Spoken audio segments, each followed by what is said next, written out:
Hi అండి. నమస్తే. నేను మీ తేజస్విని. ముందుగా నా ఛానల్ కొత్తగా చూస్తున్న వాళ్ళు ఎవరైనా ఉంటే సబ్స్క్రైబ్ చేయండి. అలాగే లైక్ చేయండి. వీడియో చూసిన తర్వాత షేర్ చేయండి. ఇవాళ బీరకాయని మరింత రుచిగా చేయాలనుకుంటే ఇలా ఈ పప్పు వేస్ట్ చేసుకోండి. బీరకాయ డబుల్ టేస్టీగా ఉంటుంది.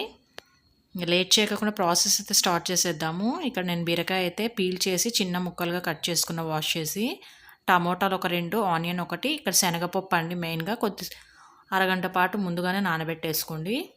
ఇప్పుడు స్టవ్ ఆన్ చేసి కుక్కర్ పెట్టేసుకొని ఆయిల్ వేసుకుందాము. ఆయిల్ వేడెక్కిన తర్వాత ఆవాలు, కరివేపాకు వేసుకొని అవి చిట్పట్లాడిన తర్వాత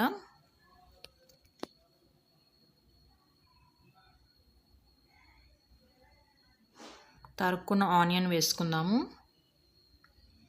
ఒకసారి లైట్గా ఫ్రై చేసుకొని టమోటాలు కూడా వేసేసుకుందాము. అవి కూడా ఒకసారి బాగా ఫ్రై చేసుకుందాము.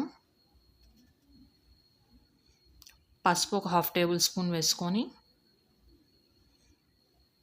ఒకసారి బాగా మిక్స్ చేసుకొని ఇందాక మనం నానబెట్టుకున్న శనగపప్పును వేసేసుకుందాము. అన్నీ ఒకసారి బాగా కలిసేటట్టుగా కలిపేసుకుందాం.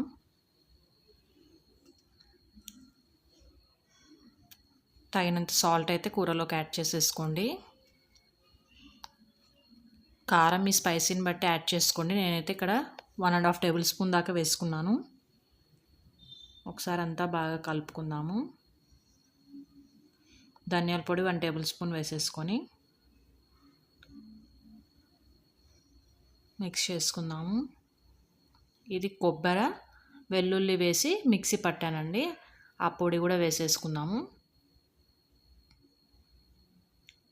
బాగా కలుపుకున్న తర్వాత మనం ఇందాక తరిగి పెట్టుకున్న బీరకాయ ముక్కలు కూడా వేసేసుకుందాము.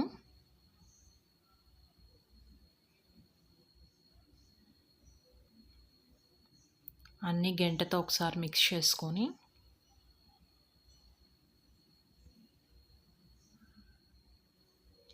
బీరకాయలు ఎక్కువ వాటర్ ఏమీ అవసరం ఉండదండి. ఒక చిన్న టీ గ్లాస్ అని వాటర్ అయితే యాడ్ చేసుకోండి. ఒకసారి అంతా కలిపేసుకొని కుక్కర్కి అయితే ఒక విజిల్ పెట్టేసుకుందాము. మూత పెట్టేసి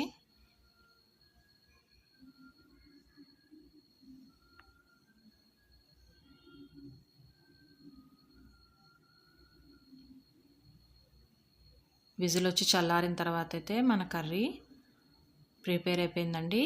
ఇది ఒక బౌల్లోకి సర్వ్ చేసుకుంటే మన టేస్టీ అయిన శనగపప్పు బీరకాయ కర్రీ అయితే ప్రిపేర్ అయిపోయింది.